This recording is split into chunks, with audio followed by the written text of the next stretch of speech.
അപ്പോൾ ഒരു DYFI നേതാവ് പറയുകയാണ് സിദ്ധാർത്ഥിൻ്റെ ഈ ദാരുണമായ കൊലപാതകത്തെക്കുറിച്ചല്ല പറയും. SFIയെ വളഞ്ഞിട്ട് ആക്രമിക്കാൻ ശ്രമിക്കുന്നു. വളഞ്ഞിട്ട് SFI ആക്രമിക്കുന്നു എന്ന് പറയുന്നത് കമ്മ്യൂണിസ്റ്റ് പാർട്ടിയുടെ ഇപ്പോഴത്തെ സമീപനമാണ്. ഈ തെരഞ്ഞെടുപ്പിൻ്റെ പ്രാധാന്യം ഞാൻ നേരത്തെ സൂചിപ്പിച്ചതുപോലെ നമ്മളെല്ലാ തെരഞ്ഞെടുപ്പിനെയും നിർണായകമെന്ന് പറയും. പക്ഷേ ഈ തെരഞ്ഞെടുപ്പ് അക്ഷരാർത്ഥത്തിൽ ഒരു വലിയ നിർണായകമായ തെരഞ്ഞെടുപ്പാണ്. നമ്മുടെ രാജ്യം ഒരു ഈ കാലം വലിയ സങ്കീർണമാണ്. നമ്മുടെ ഈ മണ്ഡലത്തിൽ അങ്ങയെക്കുറിച്ചുള്ള വലിയ പ്രചരണം ഇടതുപക്ഷം പ്രചരിപ്പിക്കുന്നത് താങ്കൾ മണ്ഡലത്തെ തിരിഞ്ഞു നോക്കിയിട്ടില്ല എന്നുള്ള പ്രചരണമാണ്. അങ്ങേക്ക് എന്താണ് പറയാനുള്ളത്? അതിന് എന്നെക്കുറിച്ച് മാത്രമല്ല, കേരളത്തിലെ എല്ലാ 18 UDF MPമാർക്കെതിരെ നടത്തുന്ന ഒരു പ്രചരണമാണ്. വ്യാപകമായി വാട്സാപ്പിൽ വരുന്ന എല്ലാം ഒരുപോലെയുണ്ട്. MPമാരെ കാണാനില്ല. നമുക്കുള്ളത് നമ്മുടെ പ്രവർത്തനത്തെ വിലയിരുത്തിക്കൊണ്ടാണ്. ഞാൻ നിയോജകമണ്ഡലത്തിൽ ഞാൻ MP ആയതിനു ശേഷം എനിക്ക് നടത്താൻ കഴിഞ്ഞ പ്രവർത്തനത്തെ സംബന്ധിച്ചിടത്തോളം 100% എന്ന് പറയില്ല, ഞാൻ നല്ലൊരു ആത്മവിശ്വാസം കൂടിയാണ്. ഞാൻ രണ്ടാമത് സ്ഥാനാർത്ഥിയായി ഞാൻ മത്സരിക്കുന്നുണ്ടെങ്കിൽ എനിക്ക് നൽകുന്ന ഏറ്റവും വലിയ ആത്മബലം കഴിഞ്ഞ 5 വർഷക്കാലം ഈ നിയോജകമണ്ഡലത്തിൽ നടത്തിയ പ്രവർത്തനങ്ങളും ജനങ്ങളുമായി ഒപ്പം നിൽക്കാൻ കഴിഞ്ഞു എന്നതാണ് എൻ്റെ ആത്മബലം. അങ്ങ് ഈ മണ്ഡലത്തിൽ ഒന്നും ചെയ്തിട്ടില്ല എന്നുള്ള ഒരു ആരോപണം കൂടി അവർ പറഞ്ഞു. എന്താണ് അങ്ങേക്ക് പറയാനുള്ളത്? ആരോപണത്തിന് മറുപടി പറയാൻ ഞാനില്ല. എന്നിരുന്നാലും വസ്തുതാപരമായി നടത്തിയ കാര്യങ്ങൾ ഞാൻ പറയാം. അതെ, നടത്തിയ കാര്യം ഞങ്ങളൊക്കെ MPമാരായ സമയത്ത് നേരിടേണ്ടി വന്ന ഏറ്റവും വലിയ പ്രതിസന്ധി കോവിഡായിരുന്നു.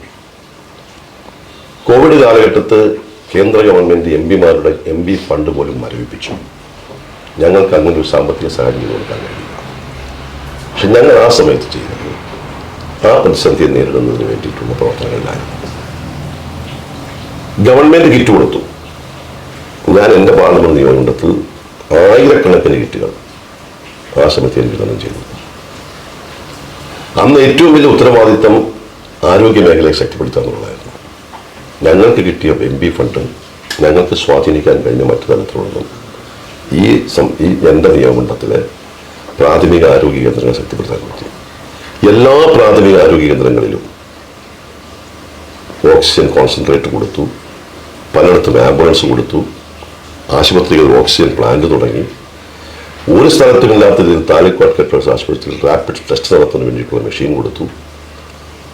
അതുപോലെ തന്നെ ഇന്ത്യയിൽ, ഈ പറയുന്നവരൊക്കെ പറഞ്ഞിട്ട്, ഇന്ത്യയിൽ ആ കാലഘട്ടത്തിൽ ഏറ്റവും വലിയ ബുദ്ധിമുട്ട് വാക്സിനേഷനായിരുന്നു. ഇന്ത്യയിൽ ആദ്യമായി ഒരു MP എന്ന നിലയിൽ ഫ്രീ വാക്സിനേഷൻ ഞാൻ കൊടുത്തു, ഏകദേശം 4000-ഓളം പേർക്ക്. അതിവിടെ മാത്രമല്ല, വാക്സിനേഷന് ഒരു കാലഘട്ടത്ത് പലതുകൊണ്ടും വിസമ്മതിച്ച് നിന്ന മലക്കപ്പാറ ഏരിയയിലെ ആദിവാസി മേഖലയിൽ പോയി, അവിടുത്തെ തുടികളിൽ പോയി വലിയൊരു ഡോക്ടേഴ്സ് സെറ്റുമായി പോയി അവിടെയുള്ള മുഴുവൻ ആളുകൾക്കും, ഇവിടുത്തെ ആദിവാസികൾക്കും ട്രൈബ്സ് കമ്മ്യൂണിറ്റിക്കും, അതുപോലെ തന്നെ മലക്കപ്പാറയിലെ മറ്റൊരു മേജർ കമ്മ്യൂണിറ്റിയാണ് അവിടുത്തെ നമ്മുടെ തോട്ടം തൊഴിലാളികൾ, അവിടെയുള്ള മുഴുവൻ ആളുകൾക്കും വാക്സിനേഷൻ കൊടുക്കും. അതാണ് കോവിഡ് കാലഘട്ടത്തിൽ ചെയ്യുന്നത്.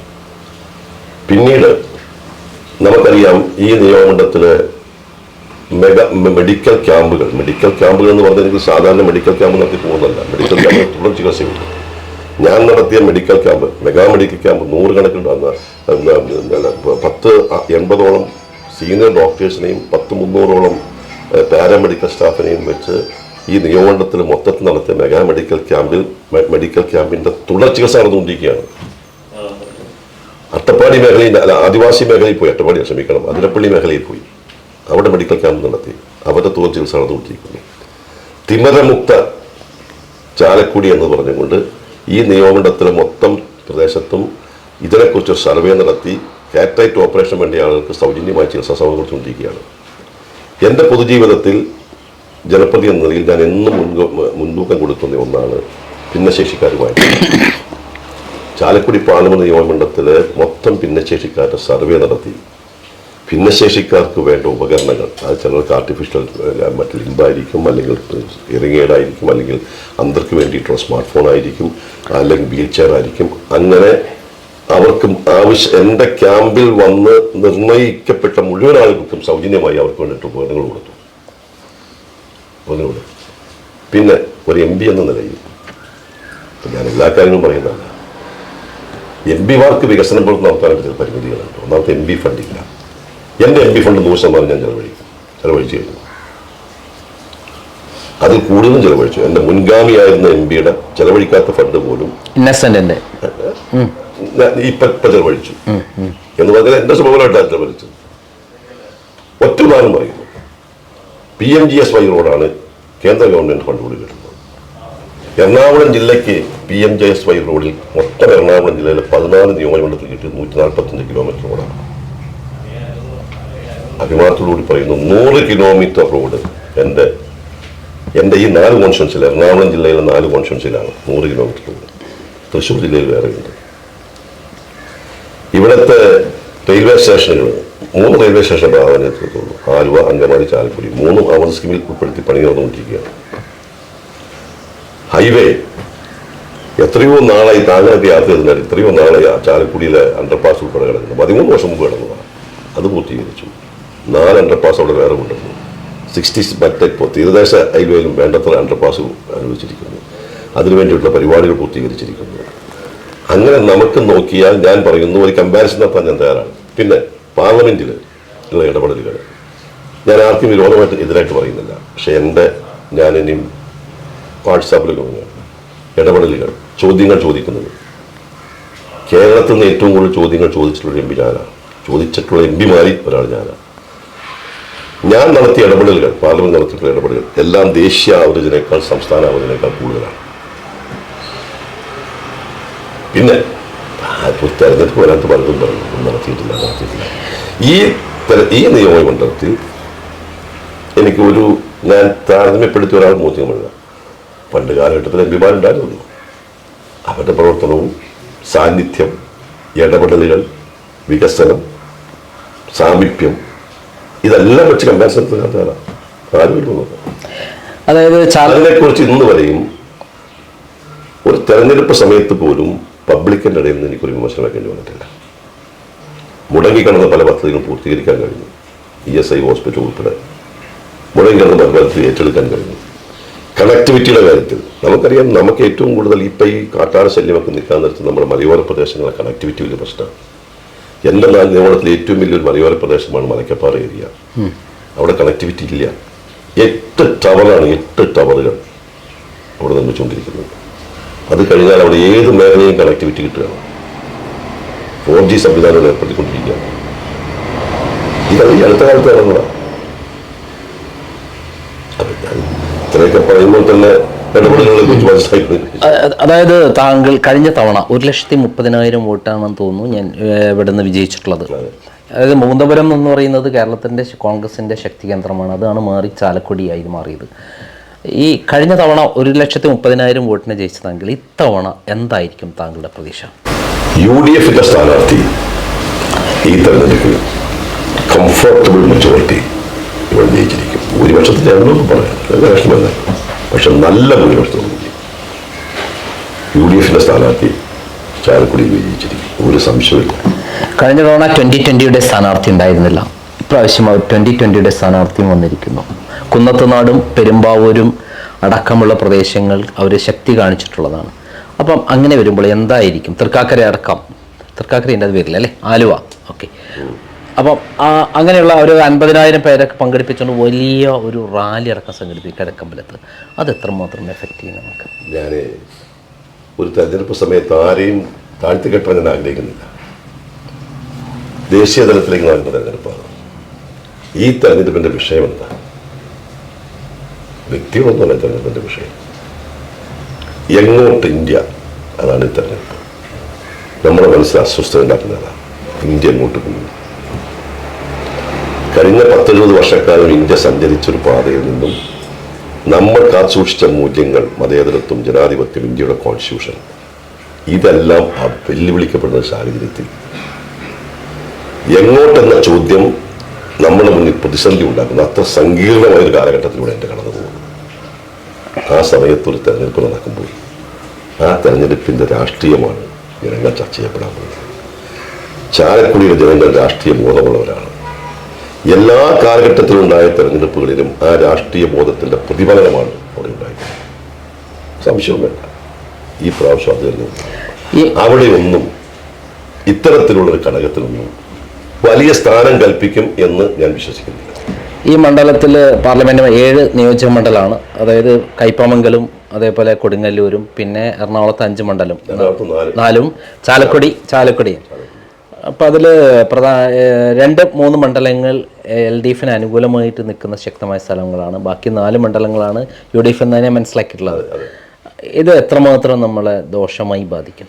കഴിഞ്ഞ വർഷം ഇത് തന്നെയായിരുന്നു. 4 മണ്ഡലങ്ങൾ UDFനും 3 മണ്ഡലങ്ങൾ LDFനുമായിരുന്നു. പക്ഷേ കഴിഞ്ഞ പ്രാവശ്യം തെരഞ്ഞെടുപ്പ് കഴിഞ്ഞപ്പോൾ ഈ 7 മണ്ഡലത്തിലും UDF ആണ്. കയ്പമംഗലം ഉൾപ്പെടെ. കയ്പമംഗലത്ത് UDF ആദ്യമായിട്ടാണ് കഴിഞ്ഞ തെരഞ്ഞെടുപ്പിൽ ഭൂരിപക്ഷം കിട്ടിയത്. ചെറിയ ഭൂരിപക്ഷം ഉണ്ടായിരുന്നു. ഈ വർഷവും അസംബ്ലി തെരഞ്ഞെടുപ്പിന്റെ പാറ്റേൺ അല്ലല്ലോ ഒരിക്കലും കേരളത്തിൽ പാർലമെന്റ് തെരഞ്ഞെടുപ്പ് ഉണ്ടായിട്ടുള്ളത്. ഒരിക്കലും ഉണ്ടായിട്ടില്ല. അപ്പോൾ ഈ വർഷവും ഈ വരാൻ പോകുന്ന തെരഞ്ഞെടുപ്പിലും ഈ 7 മണ്ഡലത്തിലും UDF മുൻതൂക്കമുണ്ടാകും. ഇപ്പം ഭരണകൂടം ചെയ്തുകൊണ്ടിരിക്കുന്ന വളരെ ഭീകരമായൊരു കാര്യം, ഈ എറണാകുളം DCC പ്രസിഡന്റിനെയും മാത്യു കുഴൽനാടനെ അടക്കമുള്ള ആളുകളെ നിരന്തരം കള്ളക്കേസിൽ കുടുക്കി. പ്രത്യേകിച്ചും DCC പ്രസിഡന്റ് മുഹമ്മദ് ഷിയാസിന് നിരന്തരം ഒരു ദിവസം മുഴുവൻ 4-5 കേസ് എടുക്കുക, വീണ്ടും അറസ്റ്റ് ചെയ്യുക, വീണ്ടും ജാമ്യം എടുക്കുന്നു, വീണ്ടും അങ്ങനെ ഒരൊറ്റ ദിവസം ഇന്നലെ ഉണ്ടായിട്ടില്ല. കേരളത്തിൽ ഇതുവരെ ഉണ്ടാവാത്തൊരു പ്രതിഭാസമാണ്. അപ്പോൾ ഈ രൂപത്തിൽ പോലീസിനെ ഉപയോഗിച്ച് ഇവിടെ എല്ലാ തരത്തിലും ഒരു ഉപയോഗിക്കുന്നു എന്ന് പറയുന്ന ഒരു ഘട്ടത്തിൽ എങ്ങനെയായിരിക്കും ഇത് എഫക്റ്റ് ചെയ്യുക? ഇതെല്ലാം ഞാൻ നേരെ സൂചിപ്പിച്ചല്ലോ. അഭിപ്രായ വ്യത്യാസം പറയുന്നവരെ നടുറോട്ടിൽ തല്ലി ഒതുക്കുന്ന സമീപനമാണ് ഈ ഗവൺമെന്റിന്റെ. ഈ ഭരണകൂട ഭീകരതയാണ് കഴിഞ്ഞ കുറേ നാളുകളായി നമ്മുടെ പിണറായി വിജയൻ കാണിച്ചുകൊണ്ടിരിക്കുന്നത്. അതിൻ്റെ അവസാനത്തൊരു ഉദാഹരണമാണ് ഇപ്പോൾ ഷിയാസിനെതിരെ കഴിഞ്ഞ ദിവസം കോതമംഗലത്തുണ്ടായ സംഭവം എന്താ? ആന ചവിട്ടി ഒരു സഹോദരി മരണപ്പെട്ടപ്പോൾ അതിനെക്കുറിച്ചിട്ട് ചില ആവശ്യങ്ങൾ ഉന്നയിച്ചു. അത് ആണ് അവിടുത്തെ പ്രശ്നം. അതിലെന്താണ് നമ്മൾ കണ്ടുപോയി. ഇവർ പറയുന്ന മൃതദേഹത്തെ ആരാ അപമാനിച്ചത്? ഒരു മൃതദേഹത്തെ ബന്ധുമിത്രാദികൾ അടിച്ചു മാറ്റിയിട്ട് മൃതദേഹം എടുത്തുകൊണ്ട് മൊബൈൽ മോർച്ചറിൽ വെച്ചുകൊണ്ട് അത് വലിച്ചുകൊണ്ട് പോകുന്നതിനേക്കാൾ വലിയ അപമാനമുണ്ട്. ബഹുമാനപ്പെടുന്നു. പോലീസ് വലിച്ചുകൊണ്ട് പോകുന്നു. ഇതിനെക്കുറിച്ചൊന്നും അല്ലല്ലോ ഇവർ ഈ ഗവൺമെന്റ് ഉദ്യോഗസ്ഥന്മാരുടെ പേര് എന്താ വരുന്നത്.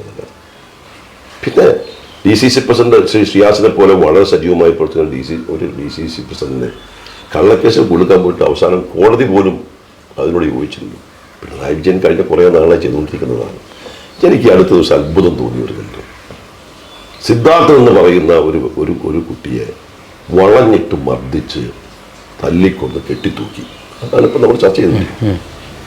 കഴിഞ്ഞ ദിവസം കമ്മ്യൂണിസ്റ്റ് പാർട്ടിയുടെ DYFയുടെ സംസ്ഥാന നേതാവ് പറയുന്നത് എനിക്ക് അത്ഭുതപ്പെടുത്തി. ഈ സിദ്ധാർത്ഥന്റെ മരണവുമായി ബന്ധപ്പെട്ട് കേരളത്തിന്റെ പൊതുസമൂഹം SFIക്കെതിരെ നടത്തിക്കൊണ്ടിരിക്കുന്ന ചില ആക്ഷേപങ്ങളുണ്ട്. അപ്പോൾ ഒരു DYFI നേതാവ് പറയുകയാണ് സിദ്ധാർത്ഥന്റെ ഈ ദാരുണമായ കൊലപാതകത്തെക്കുറിച്ചല്ല പറയും. SFIയെ വളഞ്ഞിട്ട് ആക്രമിക്കാൻ ശ്രമിക്കുന്നു. വളഞ്ഞിട്ട് ആക്രമിച്ച ഒരു വ്യക്തിയെ തല്ലിക്കൊന്ന് കെട്ടിത്തൂക്കിയ കേസുമായി ബന്ധപ്പെട്ടുകൊണ്ട് പ്രതിഷേധം രേഖപ്പെടുത്തി അതിന് നേതൃത്വം കൊടുത്തു എന്ന് പോലീസ് കേസിലൂടെ തെളിയിക്കപ്പെട്ടിരിക്കുന്നു. നമ്മളാരും ആക്ഷേപം ഉന്നയിച്ചല്ല, പോലീസ് കേസെടുത്തിരിക്കുന്നു. പ്രതികൾ ഇന്നവരാണെന്ന് പറഞ്ഞു. SFI നേതൃത്വത്തിന്റെ ആക്ഷേപം ഉന്നയിക്കുമ്പോൾ വളഞ്ഞിട്ട് SFI ആക്രമിക്കുന്നു എന്ന് പറയുന്നത് കമ്മ്യൂണിസ്റ്റ് പാർട്ടിയുടെ ഇപ്പോഴത്തെ സമീപനമാണ്. അവർ ന്യായത്തിന്റെ കൂടെയല്ല, അവർ അന്യായത്തിന്റെ കൂടെയാണ്.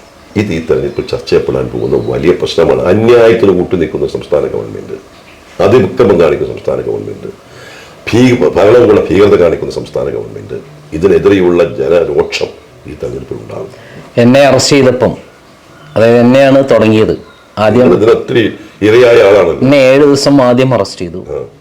വീണ ജോർജിന്റെ അപകീർത്തികരമായ വാർത്ത എന്ന് പറഞ്ഞിട്ടാണ് പരാതി. എന്നെ 7 ദിവസം രാത്രി കൊണ്ടേ ഹാജരാക്കിക്കൊണ്ട് എനിക്ക് ജാമ്യം എടുക്കാനുള്ള അവസരം കിട്ടി. IT ആക്ട് 67 കിട്ടുന്നുണ്ട്. അതിൽ ഹൈക്കോടതി പറഞ്ഞു കള്ളക്കേസാണ്. വീണ്ടും 34 ദിവസം എന്നെ ജയിലിലിട്ടു. അതും കള്ളക്കേസാണെന്ന് ഹൈക്കോടതി, ഒരു തെളിവില്ലാത്ത കാര്യമാണെന്ന് തോന്നുന്നു.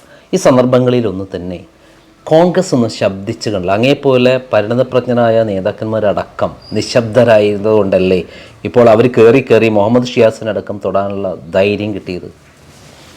നിങ്ങളൊരു ചോദ്യത്തിനോട് ഞാൻ പറയുന്നു, അങ്ങനെ ഒരു സമയാസമയങ്ങളിൽ ചില കാര്യങ്ങളിൽ പ്രതികരിക്കാതെ പോയത് തെറ്റാണെന്നുള്ള അഭിപ്രായം.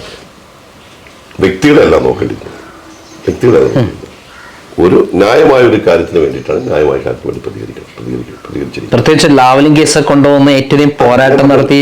ഞാൻ ഇതിന്റെ തുടക്കത്തിൽ നിങ്ങളിപ്പോൾ ഈ വിഷയം ഉന്നയിക്കുന്ന മുമ്പ് ഞാൻ നിങ്ങളോട് തന്നെ പറഞ്ഞു, നിങ്ങൾ ഇതിനു വേണ്ടിയിട്ട് ഒത്തിരി പോരാട്ടം നടത്തി ഒത്തിരി ഈ പറയുന്ന പീഡനങ്ങൾക്ക്, മാനസികവുമായി വല്ലാത്ത പീഡനങ്ങൾക്കും ഇരയായ വ്യക്തിയാണ് ഞാൻ പറഞ്ഞു. അത്തരം കാര്യങ്ങൾ ഇപ്പോഴത്തെ പശ്ചാത്തലത്തിൽ കുറച്ചുകൂടി ഗൗരവമായി എടുത്തുകൊണ്ട് രാഷ്ട്രീയത്തിന് അതീതമായി ന്യായത്തിനും അതുപോലെ തന്നെ സത്യത്തിനും വേണ്ടി പോരാടുന്ന ആളുകളോടൊപ്പം നിൽക്കണമെന്നാണ് എൻ്റെ അഭിപ്രായം. പാർട്ടിയുടെ സമീപനം തന്നെയാണ്. മാറ്റം വരുത്തണം. ഏത് പൊതുപ്രശ്നങ്ങൾ വന്നാലും മെറിറ്റ് നോക്കണം. മെറിറ്റ് നോക്കി പ്രതികരിക്കണം. പാർട്ടി മെറിറ്റ് നോക്കി അത്തരം മെറിറ്റുകൾ ഉയർത്തിക്കൊണ്ടുവരുന്ന ആളുകളെ രാഷ്ട്രീയമായി അവരുടെ ഒരു ധാർമ്മിക അവരുടെ ഐക്യദാർഢ്യം പ്രകടിപ്പിക്കാൻ പാർട്ടി തയ്യാറാണ്. അങ്ങയുടെ വീക്ഷണത്തിൽ കേരളത്തിൽ എത്ര സീറ്റ് പ്രാവശ്യം UDF നേടും? ഞങ്ങൾക്ക് ഇന്നത്തെ രാഷ്ട്രീയ സാഹചര്യത്തിൽ 20 സീറ്റിൽ ജയിക്കാനുള്ള സാഹചര്യങ്ങളുണ്ട്. ഏറ്റവും ലേറ്റസ്റ്റ് ആയ ഇന്ത്യ ടുഡേ സർവേയിൽ 3 സീറ്റ് BJP നേടുന്നതാണ് പറഞ്ഞിരിക്കുന്നത്. കഴിഞ്ഞ സർവേയിൽ പറഞ്ഞത്, ഇപ്പം ലേറ്റസ്റ്റ് വന്നിരിക്കുന്നത് കഴിഞ്ഞ സർവേയിൽ പറഞ്ഞത് BJPക്കൊന്നും കേരളത്തിൽ സീറ്റില്ല എന്നാണ് ഒരു സീറ്റ് പോലും കിട്ടാൻ പോലും. ഒരു സീറ്റ് ഞാൻ ഇപ്പം നമ്മളിനി ഇലക്ഷൻ കഴിഞ്ഞിട്ട് കാണും, ഒരു സീറ്റ് പോലും കിട്ടില്ല. കിട്ടാനുള്ള അതിനുള്ള രാഷ്ട്രീയമല്ല കേരളത്തിൽ. ഇന്ത്യ മുന്നണി ഏതെങ്കിലും തരത്തിൽ വിജയിക്കാൻ സാധ്യതയുണ്ട്? അതിന്റെ നമ്മുടെ തെരഞ്ഞെടുപ്പ് വരുന്നല്ലേ ഉള്ളൂ. തെരഞ്ഞെടുപ്പ് വരുന്നു. ഇന്ത്യ മുന്നണികളുമായിട്ടുള്ള മറ്റ് സംസ്ഥാനങ്ങളിലെ ചർച്ചകൾ നടന്നുകൊണ്ടിരിക്കുന്നു. ഏതായാലും ഈ അടുത്ത ദിവസങ്ങളിൽ കാണുന്നത് കുറച്ചുകൂടി പ്രതീക്ഷ നൽകുന്നുണ്ട്. അത്രേ പറഞ്ഞു, കുറച്ചുകൂടി പ്രതീക്ഷ നൽകുന്നുണ്ട്. കാരണം UP ഒരു ധാരണയിൽ ബീഹാർ എത്തി. ഇനിയിപ്പോൾ നമുക്ക് മറ്റ് സംസ്ഥാനങ്ങളിലേക്ക് കോൺഗ്രസ് ദുർബലമായിരിക്കുന്ന സംസ്ഥാനങ്ങളിൽ കോൺഗ്രസും അവിടുത്തെ മറ്റു പ്രാദേശിക പാർട്ടികളുമായിട്ട് ധാരണയിലെത്തുന്നു എന്നത് ഒരു നല്ല സൂചനയാണ്. അതിന് വരാനിരിക്കുന്നു, പല സംസ്ഥാനങ്ങളിൽ വരാനിരിക്കുന്നു. ഇപ്പോൾ ബീഹാറിൽ തന്നെ നമുക്ക് കഴിഞ്ഞ ദിവസം അവിടെ നടന്ന ഒരു പ്രകടനം വീണ്ടും ഇന്ത്യ മുന്നണിക്ക് ഒരു ആത്മവിശ്വാസം കൊടുത്തിട്ടുണ്ട്. അതാണ് ഇന്ത്യ മുന്നണിയുടെ മുഴുവൻ നേതാക്കന്മാർ ഇവിടെ ഉണ്ടായിരുന്നു. അപ്പം അങ്ങനെ ഓരോ സംസ്ഥാനത്തും ഉരുത്തിരിഞ്ഞു വരുന്ന രാഷ്ട്രീയ സാഹചര്യങ്ങളും മുന്നണിയുടെ കൂട്ടുകെട്ടുകളുമൊക്കെയാണ് ഇനി ഈ ഇന്ത്യ മുന്നണിയുടെ ഭാവിയെ കൂടുതൽ സ്വാധീനിക്കാൻ പോകുന്നു. താങ്കളുടെ ഒരു പേഴ്സണൽ ചോദ്യമാണ്. താങ്കൾക്ക് ഇപ്പോൾ 72 വയസ്സായി എന്നാണ് ഞാൻ മനസ്സിലാക്കുന്നത്. താങ്കൾ മുമ്പത്തേക്കാൾ കഴിഞ്ഞ ആഴ്ചയൊക്കെ ഒരു അസുഖമൊക്കെ വന്നിരുന്നു, പക്ഷെ അന്നത്തേക്കാളൊക്കെ ചെറുപ്പം വെച്ച് സുന്ദരനായി. എന്താണ് രഹസ്യം? അതിലൊരു രഹസ്യം, മനസ്സ് നന്നായ ശരീരവും നന്നാവുക. അത് മാത്രമേ എനിക്ക് പറയാനുള്ളൂ കേട്ടോ. ഞാനിതിനകത്ത് താങ്കൾ പറഞ്ഞിട്ടുള്ളത് എനിക്ക് ഈ തെരഞ്ഞെടുപ്പിൽ എനിക്ക് ഏറ്റവും കൂടുതൽ ഞാൻ ഈ കഴിഞ്ഞ തെരഞ്ഞെടുപ്പിൽ എനിക്കൊരു വലിയ പാഠമായിരുന്നു എൻ്റെ അസുഖം. ഹാർട്ട് അറ്റാക്ക് വന്നു. ഞാൻ കഴിഞ്ഞ തെരഞ്ഞെടുപ്പ് സ്ഥാനാർത്ഥിയുടെ പര്യടന പരിപാടി തുടങ്ങിയതിൻ്റെ 2ാം ദിവസമാണ് എനിക്ക് രാത്രി പെട്ടെന്ന് 3 മണിക്ക് എനിക്ക് അസുഖം ഉണ്ടായി. ഞാൻ ആശുപത്രിയിൽ പോയി. അത് ആദ്യം അവിടെ ഓടിയെത്തി, ഉമ്മൻചാണ്ടി അന്ന് വന്നിട്ട് 2 മണിക്ക് പോയി ഇവിടെ മീറ്റിംഗ് വിളിച്ചു. ഞാൻ പറയുന്നത് തെരഞ്ഞെടുപ്പ് ജനാധിപത്യത്തിൽ എനിക്ക് വലിയൊരു പാഠം കിട്ടി. സ്ഥാനാർത്ഥി എന്ന് പറയുന്നത് ഒരു വ്യക്തി സാങ്കേതികത്വം മാത്രമാണ്. സ്ഥാനാർത്ഥി ജനങ്ങൾ തന്നെയാണ്. ഞാൻ അസുഖമായി കിടന്ന് 10 ദിവസം ICUവിൽ 8 ദിവസം കിടന്നു. ഈ ICUവിൽ 8 ദിവസം കിടന്നപ്പോഴും എനിക്ക് വേണ്ടി സ്ഥാനാർത്ഥിയായി ഈ നിയമത്തെ ജനങ്ങളാണ്, ഇവിടുത്തെ ബഹുമാനപ്പെട്ട MLA-മാർ. അവർ ഓരോരുത്തർ സ്ഥാനാർത്ഥിയായി. അപ്പോൾ തെരഞ്ഞെടുപ്പിൽ ഒരു സ്ഥാനാർത്ഥി എന്ന് പറയുന്നത് സാങ്കേതികത്വം മാത്രമാണ്. ആ ഒരു ആത്മാർത്ഥത, അവരുടെ ഒരു പ്രാർത്ഥന, രണ്ടും ഞാൻ പറയുന്നു. ആ വലിയ അനുഭവം എനിക്ക് ഒത്തിരി എന്നെ എന്നാ പറയുന്നത് ചിന്തിക്കാനും പല കാര്യങ്ങൾ മനസ്സിലാക്കാനും പ്രേരിപ്പിച്ചിട്ടുണ്ട്. അന്നവർ കാണിച്ചൊരു സ്നേഹം, അതുകൊണ്ടാണ് ഞാൻ ഒപ്പമുണ്ട് MB എന്നൊരു മുദ്രാവാക്യം ഞാൻ ഉണ്ടാക്കിയത്. ഞാൻ അവരോടൊപ്പം നിൽക്കാൻ ഞാൻ ആഗ്രഹിച്ചു. ഒരു 5 വർഷക്കാലത്തെ എൻ്റെ ഒരു പ്രവർത്തനത്തിൽ നിന്നും എനിക്ക് കിട്ടുന്ന ഒരു ഫീഡ്ബാക്ക് ഉണ്ടല്ലോ, ആ ഫീഡ്ബാക്കിൽ ഞാൻ സംതൃപ്തനാണ്. എനിക്ക് കിട്ടിയ ഊഷ്മളമായ ഒരു സ്വീകാര്യത ഇപ്പോഴും നിലനിൽക്കുന്നുണ്ട്. താങ്കൾ 20-ാം വയസ്സിലും കേൾക്കുന്ന ഒരു ഘനഗാംഭീര്യമായ ശബ്ദമുണ്ട്. അത് ഇന്നും താങ്കൾക്ക് നഷ്ടപ്പെടാതെ അതേ ഇതിൽ നിലനിർത്തുന്നു. അത് താങ്കളുടെ രാഷ്ട്രീയ ജീവിതത്തിൽ എത്രമാത്രം ഗുണം ചെയ്തിട്ടുണ്ട്? എൻ്റെ ശബ്ദത്തെ കുറിച്ച് പലരും പറഞ്ഞിട്ടുണ്ട്. ചില ആൾ എന്നെ രാഷ്ട്രീയത്തിൽ നിന്ന് മാറി എന്നെ സിനിമയിലേക്ക് പോകണമെന്ന് പറഞ്ഞവരുണ്ട്, പാട്ട് പാടാൻ പോകണമെന്ന് പറഞ്ഞവരുണ്ട്. അതിപ്പോൾ ശബ്ദം എൻ്റെ ഒന്നുമല്ല, അത് കിട്ടിയൊരു കിട്ടിയതല്ല, നമുക്ക് കേൾക്കാൻ പറ്റും. നമുക്ക് ശബ്ദം പോകാതിരിക്കട്ടെ. പിന്നെ ആരോഗ്യപരമായി ശബ്ദം മോശമാകുന്ന രീതിയിലുള്ള ഒരു കാര്യം എനിക്കില്ല. കേട്ടോ. അതുകൂടി ഏറ്റവും അച്ഛനായിരിക്കും കേട്ടോ. പക്ഷെ ഞങ്ങളുടെ കുടുംബജീവിതത്തിൽ കുട്ടികളുടെ പ്രശ്നത്തിൽ താങ്കൾ വളരെ ദുഃഖിതനാണ് എന്ന് ഞാൻ ദുഃഖിതരെന്ന് ഞാൻ പറയുന്നില്ല. എൻ്റെ ഒരു മകൻ ജന്മന ഹിയറിംഗ് ലോസ് ഉണ്ടായിരുന്ന ഡഫൻഡമാൻ, അതെനിക്കിപ്പോൾ ദുഃഖമല്ല. അതെന്നെ എൻ്റെ കുടുംബത്തിൻ്റെയും എൻ്റെ രാഷ്ട്രീയ ജീവിതത്തിലും മറ്റൊരു തലത്തിലേക്കുള്ള ഒരു വെളിച്ചം എനിക്ക് തന്നു. സാമൂഹ്യ സേവനത്തിനുള്ള ഉത്തേജനം. ആദ്യം പറഞ്ഞല്ലോ, ഞാൻ ഏറ്റവും കൂടുതൽ ഇടപെടുന്നത് ഡിഫറൻ്റ് ഏബിൾഡ് ആയിട്ടുള്ള ആളുകൾക്കാണ്.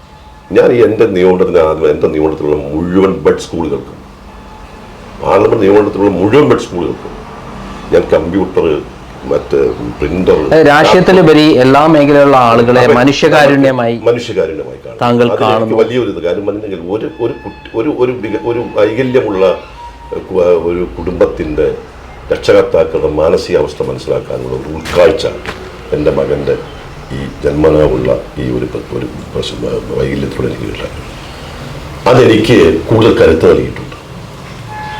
എന്നോട് ഉമ്മൻചാണ്ടി വന്നൊരു കാര്യമുണ്ട്. ഉമ്മൻചാണ്ടി കോക്ലിയർ ഇംപ്ലാന്റേഷൻ നടത്താക്കാൻ തീരുമാനിച്ചു. ഞാനും ഉമ്മൻചാണ്ടിയും പലപ്പോഴും ഈ ഡഫ് കുട്ടികളുടെയും അതുപോലെ തന്നെ ഞാൻ MLA ആയിരുന്നപ്പോഴത്തേക്കും ഒത്തിരി സ്ഥലങ്ങളിൽ ഞാനും ഉമ്മൻചാണ്ടി ഇത്തരം സ്കൂളുകളിലും ഈ ഡിഫറൻ്റ് ഏബിൾഡ് ആയിട്ടുള്ള ആളുകളുടെ ഓട്ടിസം സ്കൂളുകൾ.